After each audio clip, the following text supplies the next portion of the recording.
Edward, thank you for joining us and giving up some of your time to share the story of the organisation and where you've been and what you have ahead in front of you as well. Because I think it's an interesting conversation and story from what we've spoken about so far. So if I hand over to Chad, and you can get in with the first question and see where it takes us. Yeah, absolutely. So, Edward, it might be worth just telling our people that view our podcasts what it's all about. Give a bit of an overview of Mesmerix, and then we'll dive into the how and the where and the why. But yeah, it'd be good to know what you guys do. Sure. So Mesmerix, since its inception, has been many different things. Currently, it is primarily a computer vision and AR research company, which take that research and directly apply it into the manufacturing and construction industries. We've done some other things with other industries, but we will, even though it's in a different industry, it's always building something, right? And it's making the process of building things far easier for the end user and far more manageable from an oversight perspective. Sounds good. And I suppose then one of the things we spoke about was sort of what gave you the idea to launch the business and sort of get things started. Part of me always used to think, you look at these businesses, you kind of go, wow, that's a really cool idea. But I guess, where does that come from? What was that almost? Was there a eureka moment, or was it a build up over a period of time to go, right, I think we've got something, let's launch. We thought about it, we know exactly what we're going after. So yeah, this is a long one. But in my second year of university, I was approached by a guy who'd done a PhD in using augmented reality for making measuring things easier. And all of his research seemed to suggest that if you let someone do measurement through augmented reality, the process is a lot more engaging and a lot less error prone. But augmented reality, in his mind, wasn't quite there yet. And he wanted to use it in just the hospitality sector because the risk was far, far less. He needed some computer science guys to join him because he was a mechanical engineer, not a programmer. He went to the university, spoke to lecturers, and they passed him on to me, as I'd been basically quite vocal about doing a lot of competitive programming stuff, which is basically just solving algorithmic challenges for fun, right? And this seemed like that kind of environment. Now, the guy had completely unrealistic expectations about all of it, right? Because he ended up basically bringing in me and a couple of my friends and saying, hey, can you solve a couple of the research problems which like Google haven't been able to do for a while? He didn't phrase it like that, but now given what I know about the industry, that's what he was asking of us. And we went crazy. We made little bits of progress here, took 20 steps back there. In the end, we got something which was okay, but not mind-blowing. And we kept kind of struggling in this direction and getting little contracts here and there, making money, basically paying the bills, but nothing to write home about. My friends loved it. We were getting paid for the first time ever, right? We were used to solving a lot of these problems just because we liked to solve them, as opposed to, be able to put food in our mouths. And for uni students, that's a big deal. The year after that, I went to JP Morgan, and that was part of a university year in industry thing. And I had fun there. I got to solve a lot of interesting problems, but I just didn't feel I was making like the kind of impact I could. I was used to being able to think of a solution to a problem and then straight away try run it. Whereas here, there are 10 layers of bureaucracy you need to go past. Even if you know you have the best solution and you have a proper formal proof for why this is the optimal way to do something, you still need to run it up the chain of command. They need to tick it and it needs to go back down, and you need to follow up on it for ages and make sure that basically you dot the I's and cross the T's. Not the most stimulating environment. I wanted to get out of there for that reason. But the money was really good. And I was like, oof, this is hard. I managed to line up a couple of other like internship opportunities, which pay far too much. And I was like, okay, now I've got a sort of safety net. I can jump full time into this Mesmerix thing for the remainder of my time, like that I'm meant to be doing the year in industry. In worst case, I go part-time again when I'm back at university. So I get back into it, and the contracts are still coming in, except that every next time the guy's promising more and more, and it gets just more painful to deliver every time. Especially as each of these things are all like 10 really difficult things in probably technologies I'm not super familiar with. But I'm grinding it through it like the good worker I am. And obviously, there comes a point where you stop procrastinating because the work is just so dull. And I was out drinking. I got back and I was scrolling through, I think, Crunchbase. And they just said that there was a company which had closed a Series A of about 5 million, doing an idea that me and one of the guys currently working on it had sort of clobbered together. And even our crappy little prototype had an accuracy which was about 50 times better than theirs. And we were trying to, so what they were doing actually was building up this big hologram of what a construction site would look like in like augmented reality. And then you could build to that as opposed to having to look at a set of blueprints and then go and try to visualize what that would look like in 3D space. So they were like, oh, we get rid of that intellectual barrier and you just work in 3D all the time because that's what's native to you. Whereas what we had been trying to do for fun was take this 3D model of what you were trying to build and then tell you whether you've built it right and what parts of it you've built right at any given moment. And we were currently about one sort of frame we could show you with colored annotations about like every 6 to 10 seconds, depending on how things were going, which isn't great for real-time AR, which needs to go at around 144 hertz if you want to be super clean and minimize like motion sickness effects.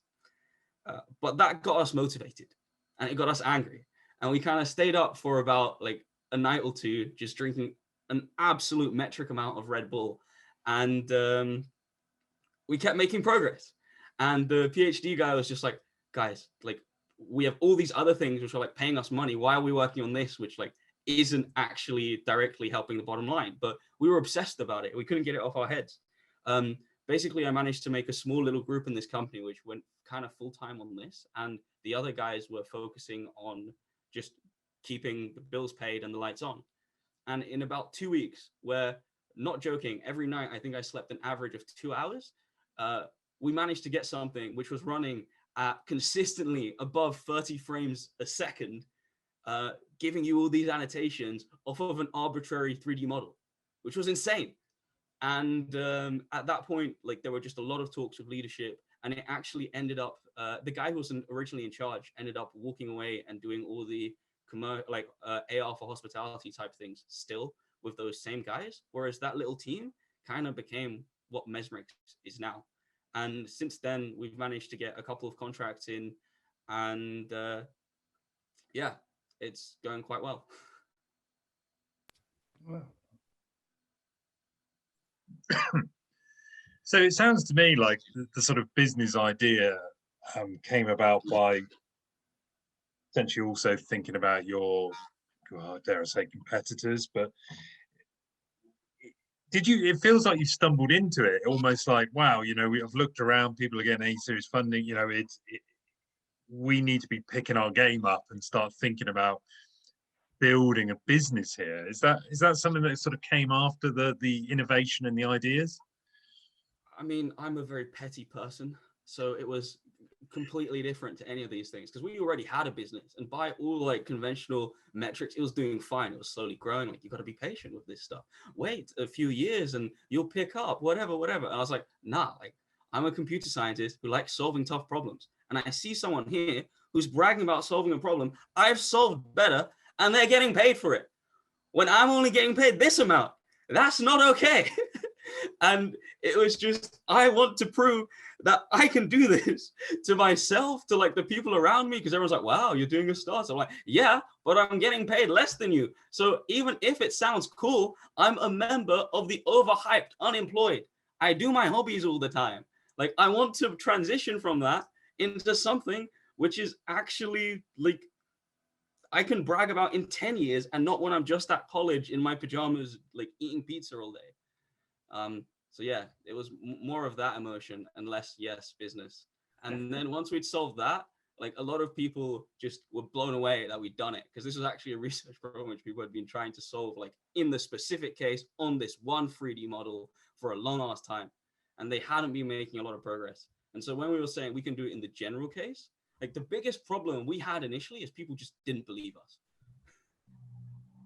That makes sense. And I guess, so listening to you then, it sounds like you've kind of got the product there, and the way you described it, we've spoken before, but it sounds brilliant, doesn't it? And it's one of those ideas you hear about and you kind of go, such a simple solution to a problem, isn't it? And you kind of go, why has no one ever thought of that before? So it's amazing, and that's why I love doing these conversations. But I guess, so you've got the product now, and I suppose, where are you, what are you looking at? What are some of the challenges you're facing at the moment? Because I imagine, by the sounds of it, listening to you, great computer scientist, passionate at solving problems, but I guess that's only one part of building a successful tech business. So I guess, what are you looking at? What's on the runway? How are you approaching that? And what some of the things you've learned so far? It's really hard dealing with customers, at least personally for me, right? A lot of these guys will be non-technical, and they have suffered from probably around a decade of brainwashing around what AI and computer vision actually is, which means you have a lot of times or conversations with these guys. You're dropping technical terms and they're nodding and they're using the terms correctly in conversation, but they have completely different ideas of what's happening, which makes it also quite difficult to then justify the price tag you're charging. Because they will say things like, look, there are companies everywhere which are doing like this computer vision thing. They're all promising this, they're all promising that. And I have to go into saying things like, if you look at the methods they're using, they cannot guarantee the results we are guaranteeing. It is all probabilistic. And even if they're saying, yeah, we have 98% like accuracy in what we're doing, what if you're using each of those predictions in business critical situations? Are you just going to be catastrophically wrong 2% of the time? Like, that's terrible. And you say, oh yeah, like they can get better over time. No, they can't. Like, the best guys in the industry have been trying to do this. And the best way people seem to have come up with getting better results over time is chucking more information and more computer power at this. And that's just means that the solution gets more and more expensive and you just get diminishing returns. Like, so that was quite rough, and took a lot of kind of understanding what other people thought this was and how we could get them to like move from what they think it is to what it actually is, and then get them to see the proper value that we could provide. There are a couple of cases where when we were talking to technical people, like just intimidation, I guess, or they just didn't feel comfortable working with us because we were promising things which to them were too good to be true. And obviously there's an amount of healthy skepticism there. And if they were happy to say like, look, okay, we'll do a small proof of concept and you can show it works, right? That's perfect. Best case for us, because we don't mind like going in, showing all our cards because it works, right? But even getting a very big business guy to do that is quite hard when they're in a room of kids, right? Like all the big successes like Zuckerberg or whatever, even though they were starting at a similar age, at the end of the day, what they were making was consumer facing. The consumer doesn't care who makes it. A huge part of B2B sales is who am I talking to? Yeah, there's obviously the issue of talent, because it's quite hard to bring in guys who are at the level of programmer we need. And because most of the time, like the people who we'd ideally be bringing in are really senior guys out of research labs who cost a metric ton. And like, you can't do that in early stages. So it has to be like, how do we find a pipeline where we bring really talented kids out of uni who are willing to basically work crazy hours just because like they want to get better really fast? And how do we give them the guidance and support and bring them to a stage where they can contribute? Because you can't obviously stick them on like a client project day one because they're going to mess it up, right? But how can you slowly build that up? And a big part of that was, how do you manage the code base to make sure that all the stuff we're building is reusable across all other clients? So maybe instead of actually having to like build the core engine, which does a lot of the analysis, they can just use that, which I've built, and put a nice front end over it to sell to this client over here, right? They still feel like they're engaging. They do get to understand the code base better because they need to at least understand the interface.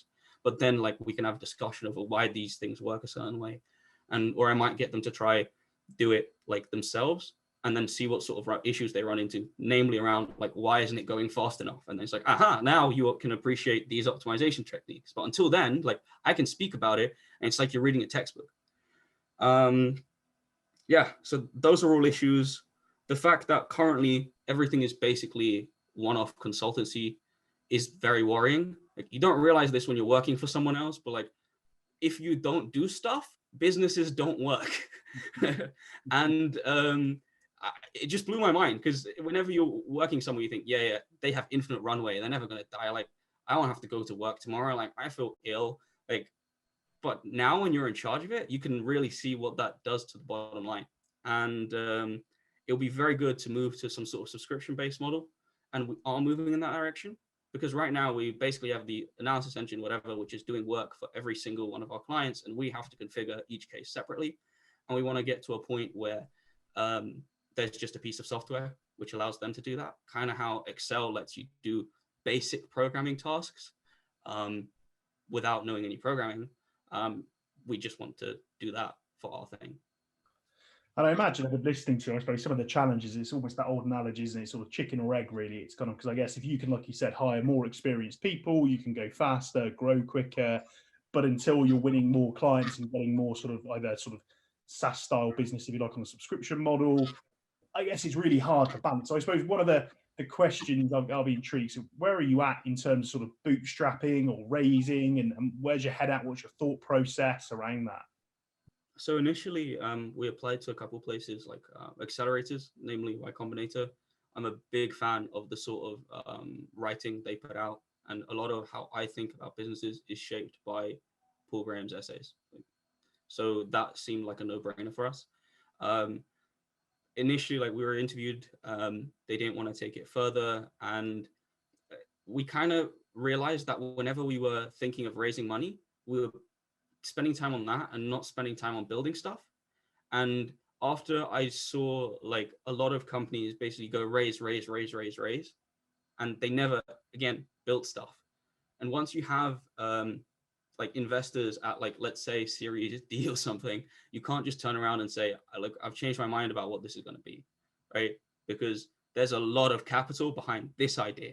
You're not getting out because you were the one that told them it was a good idea, right? So it basically, in my mind, becomes this thing where you're like, the investor is your client, not your client. So you're not actually optimizing for what's best for the company long term. So when you don't need to raise and you feel like you have solid runway, then you probably shouldn't do that. And like, both myself and Ben, my co-founder, are in a super lucky position that we have some savings. And because we don't have a family, kids, or anything like that, those savings can last a long time when you're willing to just live in crappy conditions. And yeah, so just like, we'll see what we can do with this, right? Worst case, both of us have backups. We can always go like get a real job pretty quickly that's going to pay pretty well. So it's not the end of the world. And yeah, we just got contracts in. And then more people started talking to us. It was kind of funny. Whenever we were chasing it aggressively, like, no one was really biting. They were all saying, yeah, lovely, amazing, we'll get back to you. We're just doing like final discussions around what a contract might look like. And it would never go further. But then, like, we got one contract in, which was going to last, which is lasting around like 6 to 8 months. And over the time of doing that, zero interest in any of the like chasing new leads. But the guys who we talked to a while back started hitting us up randomly, being like, oh, we've actually come across a random project, which is kind of cool, and we think might be a good fit for you. And so those negotiations are sort of progressing at a much nicer rate than what was happening before. So yeah, currently 100% bootstrapped, and we're hoping we don't have to raise. Because if the idea is good enough and the execution is good enough, hopefully you can start monetizing it before you die. So must be just a couple of things there I picked up on. There's obviously a sort of educational part with people you're talking to, and trying to explain yourself. But there's definitely an age thing there as well, like from a credibility point of view. Like, who's this young guy who seems to be able to solve something? That whole concept of, oh God, it's too good to be true. Chances are it's not. But then did it take off gradually as sort of contracts come in? There was a bit of word of mouth, and people, prospective people that were taking up the contracts were maybe talking to each other, and there was a bit of momentum there. It just seems like it's taken off for you gradually, but not from you pushing, because there might have been those barriers around, oh God, this Edward keeps contacting me, this young lad, he doesn't know what he's doing. Do you know what I mean? And how has it worked? Has it just been organic? So there was that first round where like everyone on the team was talking about absolutely everything that was going on, right? On top of that, we started suddenly dropping. We got onto a project which is like Measurement for Recovery, I think it's called, which is run by the National Physical Laboratory. So you basically go there, you test your stuff, and they can tick it works. That's actually not progressing at the rate we want it to, primarily because like Ben has to shield. But like being able to say like we're doing this, we're taking all the proper steps to get ourselves like officially third-party verified is helpful. A lot of the guys we're talking to as well, they're big companies, right? At the end of the day, if they believe in it, they're happy to waste even like 100,000 if it means potentially having savings of millions if it does work, right? They make a lot of these bets all the time. It's just, can you get like some kind of internal champion? And a lot of the time, we would convince one guy in the room. It just takes him time to talk to other people and figure out how it works. Because at the end of the day, right, if it works and he's the one who introduces us, like it's a huge payoff for them as well. And so the craziest sort of example of that is we had one guy where he initially took us to like the company's own in-house R&D team. The R&D team were just not down. They didn't want to hear any of it. Like the guys were straight up laughing at one point. And I thought, okay, that's it. We're never speaking to this company again, right? But he said, sure, whatever. They can have their opinion. They have jurisdiction here because, again, a big company, but they don't have jurisdiction here. So guess where you guys can do some work? And then, obviously, if that works, we show them and they'll be down, right? Because no one's doing it to be annoying, which I think is a big, big thing right now. When things don't go well for people initially, they'll always assume something along the lines of, oh, nah, there's like this type of ism which is stopping me. When really, it might just be that there's some kind of like issue, which, yeah, even if it is something like that, right? You can always overcome that if you're not too aggressive about challenging it directly, right? Because you're always going to lose if you come out and say, well, you're only doing this because X, Y, Z. And if I was this other thing, like you wouldn't do that. Sorry to say, you are this thing, which they're behaving like in this way towards, right? And you can either say, okay, I don't want to play this game anymore, or you can play, suck it up, and maybe change something. And the really cool thing that I've at least experienced is seeing some of those guys who initially think you're just full of crap, turn around and say, you know what, mate, this is kind of cool. And it's just a good feeling. And I agree. And I think it's interesting listening to you say that, because a lot of these we've been doing, we sort of ask people what are some of the key skills, traits you need to sort of to have a successful startup. And a lot of them talk about sort of resilience and drive. But I suppose I don't think we've quite had anyone on the show yet that's sort of been at this early stage where you are. And I guess lots of people, it's easy for them. When we were chatting to Tom from Ultraleap, and obviously he's been where you are, but now has had a great success. And sort of looking back on it, it's probably easier to look back and sort of share insight sort of once you've had the chance to reflect on it and with hindsight. But I guess you're in the thick of it at the moment in probably what's one of the worst global financial times we've seen in a while. So I suppose I'd just be really intrigued to get your take in how you're dealing with it from sort of like from a mental health perspective, and sort of finding time to kind of keep driving on where probably, as you said, lots of people are sort of having doors shut in their faces and probably going in, I mean, taking the easy route out. Because like you said, clearly you're a talented software engineer, and I've probably got a list as long as jobs as my arm. I could probably get you an interview this afternoon and you could get yourself a very nice salary from. But I suppose, where do you find that grit? What drives you? How do you cope with that? How are you dealing with that? Because I'm sure lots of people would sort of really be keen to hear that. I think like this is the one bit of startup stuff which people don't discuss. It's not fun. Like everyone tells you, oh yeah, become an entrepreneur. It will be amazing. You will claim your financial freedom and suddenly all your problems will be solved. No, do not get into this game if you're not a masochist. Straight up. There's an interview with Musk, and at some point someone asks him, like, what advice do you have for people who are young and looking to become entrepreneurs? And he just looks confused. It's like, if you need advice, or like you're asking anyone if you should, you shouldn't. Like, just straight up, that is the most honest thing you can have around it. Unless everything in your body is screaming at you that this is something you have to do. And you'll know when that happens because you won't be able to sleep. You'll wake up in the morning and you'll have serious conversations with yourself about whether or not today is the day you quit. And not because work is painful, or like something minor happened last week, or even a consistent pattern of abuse from like superiors towards you, right? It's because you have something which you feel like if you do not do now, you will regret like your entire life over. Like, I had so many discussions with my girlfriend, my family, just being like, I know this is a stupid idea. Like, I know that from every perspective, like I should just stick with the good thing I have and stay in my lane, right? But I also know that this is one of those moments that if I don't take it on my deathbed, I will hate myself for it. And once you have that moment, then I think it's a lot easier to evaluate all those decisions, right? It's crazy. Like, if you look online, at least for people my age, if you search like, should I drop out of uni? Most like there is no article which says, take a look at what existing sort of company you have, what are your options, and basically come up with some intelligent balance. It's usually like, are you sure it's not because you don't like it? You don't like it? Are you sure it's not because the coursework is hard? It's like, you get to a stage where it gets really lonely because it's really tough to complain about, oh, I have this amazing contract, which is worth this amount of money, but the work is killing me. I have not slept in a week. I've tried to delegate. It's not working because we've built the code in such a way which is kind of messy, and there is no one to pick it up from because I got myself into this mess and I need to fix it now. When you're running out of money, like, what are you going to do? You're going to go look for a grant? Everyone says, oh yeah, there are government grants. There's loads of funding. That process takes time.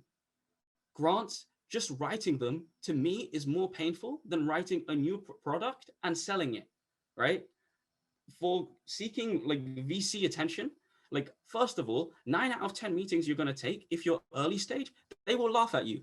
Even if they don't say it explicitly to your face, there is code for we're laughing at you. And it's usually something along the lines of, oh, we just don't invest in companies at such an early stage in their journey. But please do stay in touch, because if you end up making millions, we really would hate to spoil the relationship at that stage. But now, leave, right?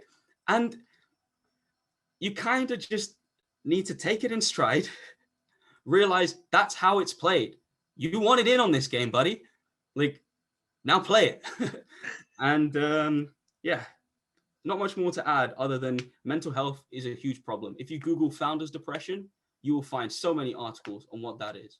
You end up, yeah, it's a situation of just, you feel like you're extremely lonely because there aren't very many people who go through what you're going through, when in fact, everyone's going through it. It's just no one can shout from the rooftops about it because, like, if you're Zuckerberg and you're having a really hard time, it's hard saying I'm one of the richest guys in the world, but I'm having a really hard time. People laugh at you, right? So he shuts up and he gets his stuff done. And like, even if all the other founders in early stages are having similar situations, they don't want to come out about it because it could hurt potential clients. It hurts those VC relations because you need to put out this image of you're loving it every second, you're on that grind. Like, and if you don't, you're a failure because you don't have the bank account to back up the fact that you're not a failure just yet. So all you have is the work. And if you say, you know what, I don't want to do this today, which happens to everyone, it's a human emotion, right? People feel it takes away from their credibility. So why do it? I mean, it's literally what I said, right? For me and Ben, it's a case of if we do not do things like this, by that I mean incredibly difficult, we do not feel alive. And there are other individuals. Yeah, but might just interjecting there, I guess if someone's got an idea, there's got to be, they've really got to evaluate the whole impact of failure. Do you know what I mean? So got an idea. What you're saying, Edward, is you've got to go for it. Otherwise you won't sleep at night if you don't do it, you know. But you've got to have those safety nets, do you not? You've got to have that sort of in your head that, okay, this might fail, but if it does, not to worry, you know, pick yourself back up and go again, or get out of the game. I mean, is that what you're saying? You've got to really evaluate it and just be realistic about everything. Yes, you cannot get into here with blind optimism. I think pessimism will get you further in startups than blind optimism. That said, you have to be at least somewhat optimistic to even start a startup. But a lot of people go into it and think, yeah, these things will fall into place and it will work. They won't. Start assuming you will make zero money. You are going on holiday for a year. Can you afford to go on holiday for a year? If you can, congratulations, do it. If you can't, don't you dare. Grind and make enough money so that you can actually give it a proper go. If you've only got a month of runway, you will not get anything done in a month, right? You got to give yourself enough time and give the idea enough time to properly manifest. And that said, ideas don't actually count for anything. It's the execution of them which matters. Like the fact that there's a thing which shows you faces of other people and you can say, yes, I would like to sleep with that person, right? Doesn't sound like an amazing idea. Every teenager at some point has thought of that. But there was one company which turned it into the highest grossing app on the App Store, right? There are a lot of steps which went between thinking of the idea and getting it to that point. But now it's there. Everyone's like, why don't I do that? Because it's hard. That's why. I love that analogy. I'm gonna steal that one and use that myself. I think that's brilliant. But no, I've really enjoyed listening to you, Edward. I think I was really intrigued when you said you come along and do it, because, like I said, lots of these do are from people that have kind of been through this part and sort of made it through the hard yards to begin with, and then they sort of look back and reflect on it. So I think it's really interesting to hear from someone who's in the midst of it, in, like I said, in the times we find ourselves in now. And I think listening to you, I mean, there's a lot of stuff that you say that I kind of relate to sort of myself, if you like, setting up this business and kind of the feelings, the emotions you go through. And I think, like you said, I think and that's why I think Bristol is good, and Bath and the Southwest, because you mentioned sort of these early stage founders. And I think there is a really good network in the region for people to lean on, and founders to lean on to kind of talk and discuss it with people. But I think as well, people need to be open about that, because it's tough, isn't it? It's a tough place to be, trying to build out a business, deal with all the pressures, and wear every single hat there is to wear. One minute you're sat there writing code, the next minute you're dealing with a HR issue, the next minute you're the finance director, and then the next minute you're the sales director. But I think look, you got a great product, and it sounds like you know what you want to do, and you've got the drive behind you guys to make it happen, really. So I've really enjoyed listening to it. So I don't know, Chad, have you got any other questions? No, I just think, we would typically sort of wrap it up by sort of saying, any sort of words of advice and opinion. But I think you've covered it all, Edward. I think you've been, it's just the element.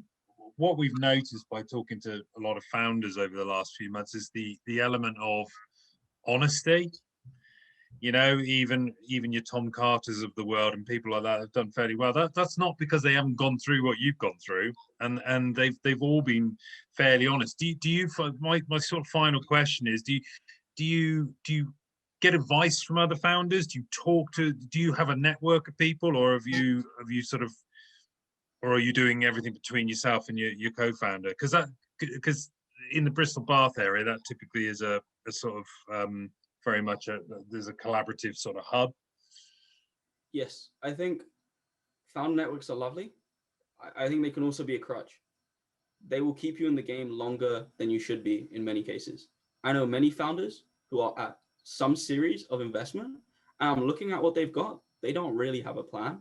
They just never really, it's kind of like you go out, you've done, I don't know, you ask a girl, you're like, hey, go out with me. Yeah, sure. What do you want to do? Never thought I'd get this far, right? Let me just think for a second, I'll come back to you. And that's what these like networks sometimes help create, right? Because they get you really, really good at that first pitch. You're really good at pretending like you have everything figured out. And then you get to the point that like all your dreams say should be like the moment things get good, but you realize actually you've got nothing. The investor needs you to make money over some time period. They're asking very serious questions you may not have considered before. And the business plan you have isn't actually something you feel you can commit 5 to 8 years of your life to, which is typically what you need to do if you take funding. The thing I would say though is if you try sort of take all the hard knocks on the jaw instead of going to forums and whining about why life is hard, you see a lot more growth. The second, as you guys mentioned, you start taking on those different roles, that looks amazing on a CV. It's actually funny because before I joined Mesmerix full time after leaving JP, I did look at a lot of other real jobs, so to speak, but I wasn't getting callbacks from the places I wanted to go to. Funnily enough, some of the recruiters from those places started reaching out to me after stuff about Mesmerix was getting out there, and that was just on my CV. So if you do it properly, you sort of work hard and you focus on how you can get more personal growth out of this, no matter how it goes, it will still be an incredibly fulfilling journey and very powerful for your career. One of the senior guys at JP Morgan flew down from America to try and meet the team in the UK for a day. And he was telling his story and he was saying, well, I tried a couple of startups, they all failed, but every time they failed, I went back into JP, and he seemed to he'd leave at some level, do some startup stuff, and then come in at a higher level. And he just asked, how many of you guys have ever done a startup? And this room, again, don't think had anyone higher than VP level in it. And none of those guys had. The only guy who I think was higher than that level had done one.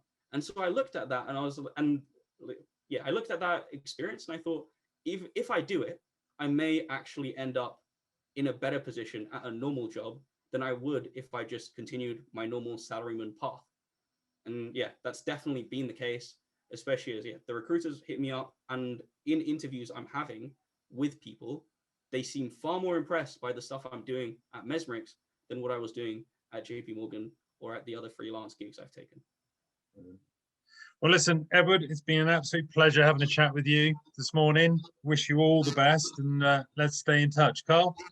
Yeah, no, kid, I've really enjoyed it. Thank you, Edward. I think you've had some really good insights, and I think there'll be lots that people will take away from it as well. So thank you very much. Thanks very much for having me, guys. No worries.